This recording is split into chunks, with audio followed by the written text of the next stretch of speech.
Imagine trying to identify an entire civilization without knowing their language, without knowing where they came from, without finding a single city that can be confidently called their capital. That is the challenge historians face today. The truth is, no one knows exactly who the Sea Peoples were. And that's not because historians haven't looked, it's because the evidence simply doesn't tell us. The Egyptian inscriptions mention several names including the Sherdan, Shekelesh, Peliset, Cheka, Denyen, and Weshesh. But the inscriptions never explain where these groups came from. Over the last century, archaeologists have proposed several theories.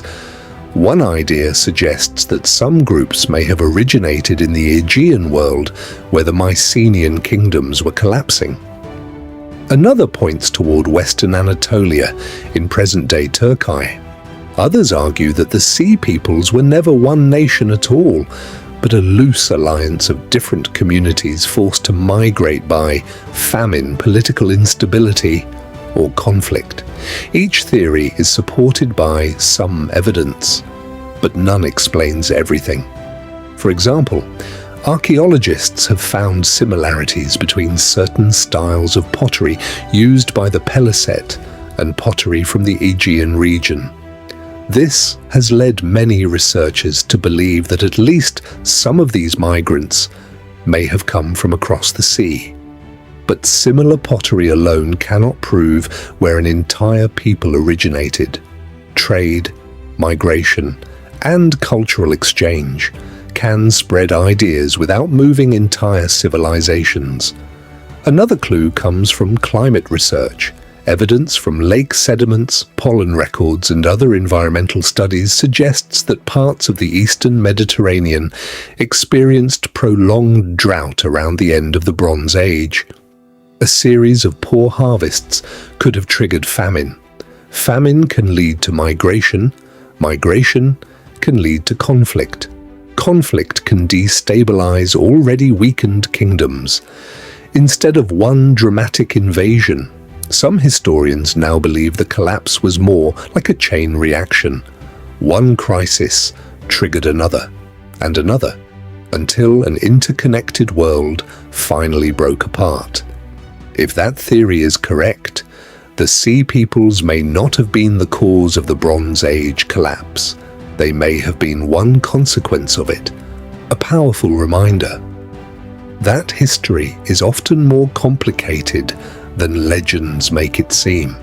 History rarely ends with a single battle, and neither did the story of the Sea Peoples after Egypt claimed victory over Rameses, the Third's enemies. The Sea Peoples did not simply vanish. Instead, some of them appear to have settled in new lands.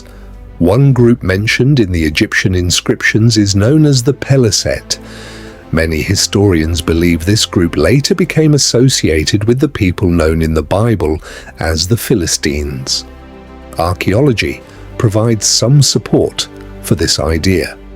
Excavations at sites such as Ashkelon, Ashdod, Ekron, and Gath have uncovered evidence of cultural changes around the same period. New styles of pottery appeared, different architectural traditions emerged, dietary habits changed. These discoveries suggest that new populations, or at least new cultural influences, arrived in the southern Levant after the Bronze Age collapse. But archaeology also tells a more complicated story. These communities did not remain isolated. Over time, they mixed with local populations. Their customs changed. Their identities evolved. Within just a few generations, they were no longer newcomers. They had become part of the region itself. This reminds us of an important truth. Ancient civilizations were never frozen in time. People moved, cultures blended, languages changed. History was shaped not only by wars, but by migration, adaptation, and survival. So perhaps the greatest mistake is imagining the Sea Peoples as a single unstoppable army. the evidence points to something far more human. Families searching for safety, communities forced to move, kingdoms struggling to survive in a rapidly changing world. In the end, the mystery of the Sea Peoples is not simply about where they came from. It is about how fragile even the greatest civilizations can be. More than 3,000 years have passed. Cities have risen and fallen. Empires have been born and disappeared. Yet one question still echoes through history. Who were the Sea Peoples? Today, archaeologists possess more evidence than ever before.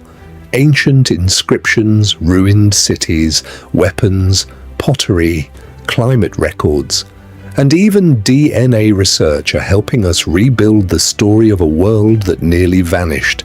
But despite decades of research, there is still no single answer.